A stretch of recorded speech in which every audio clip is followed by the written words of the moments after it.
I understand you're one of the original Barbara Garwood jewelry customers from way back when. I am. I was at one of her very first shows in Greensboro, North Carolina. I saw her jewelry, and I could not, literally, very literally, could not take my eyes off of it. As a matter of fact, it was either at that show or at a subsequent show. She told me, she said, "We have a name for people like you. It's called a booth stalker."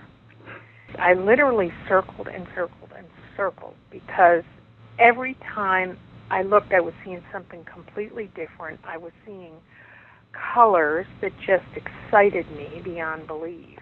And my very first piece that I ever bought was a beautiful rose quartz ring in the sterling silver. Yes. So it was in the silver tone. And the stone was about ½ inch in diameter. I mean, she no longer has that style. And it had blue enameling on it, and it was it's beautiful. I mean, I still wear it and enjoy it, even now, like 16 or 17 years later. Wow. How has the silver held up over time? The silver has held up just fine. My husband and I like to attend a lot of art and craft shows, the high-end art shows, and I have had jewelers just stand and marvel at, completely grill me about where I got this. Right. How beautiful it was, because I think, too, the designs are classic, but the colors that her sense of color is just absolutely phenomenal. I mean, I think that having seen her jewelry has introduced a whole new dimension of color to my life. I like color anyway. Color is definitely a lot of what fuels my engines, but just the contrast of colors and the combinations of colors with the stones and the enamel against the gold and silver is just... It is spectacular, isn't it? It is spectacular.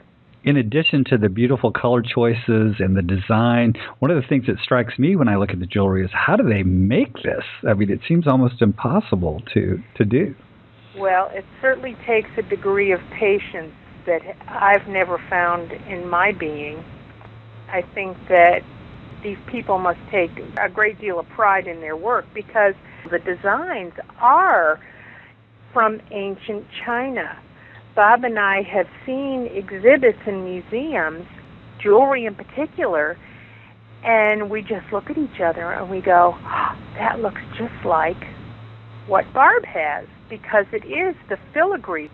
I think that using the tweezers and doing this has been around for such a and I don't even know if they had tweezers back then. I don't even know what they used, but it's a design that obviously people with a great deal of skill and a great deal of patience and a great deal of perseverance are able to produce.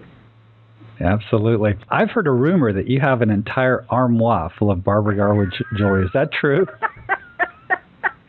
Well, I wouldn't say an armoire, but I would say that I probably, let's put it this way, my husband says my motto is everything in excess. So, unfortunately, being the lover of color and the lover of jewelry that I am, whenever I see Barb, I find it hard to resist a new piece, and she's always coming out with beautiful new designs and new stones and new combinations. I find it totally irresistible. So yes, I have quite an extensive collection. I have pieces that she no longer produces that I'm very proud of. I have some things that even she herself has looked at when she's come by and said, oh, I forgot all about that. But yes, I do have quite a bit of Barb's jewelry. But you have to, because if you want it, you don't want to wear the same piece to the symphony concert 2 times. You have to show something new. Of course.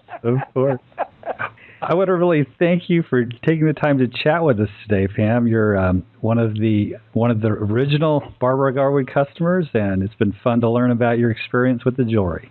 Well, it's indeed my pleasure, and Barb is just an incredible person, and I think that there aren't a lot of people that could do with that jewelry what she has done. So I'm glad that you called. Thanks, because I love to talk about things that I like. Okay. Thanks so much. All right, take care, Phil. Okay, Bye-bye. bye.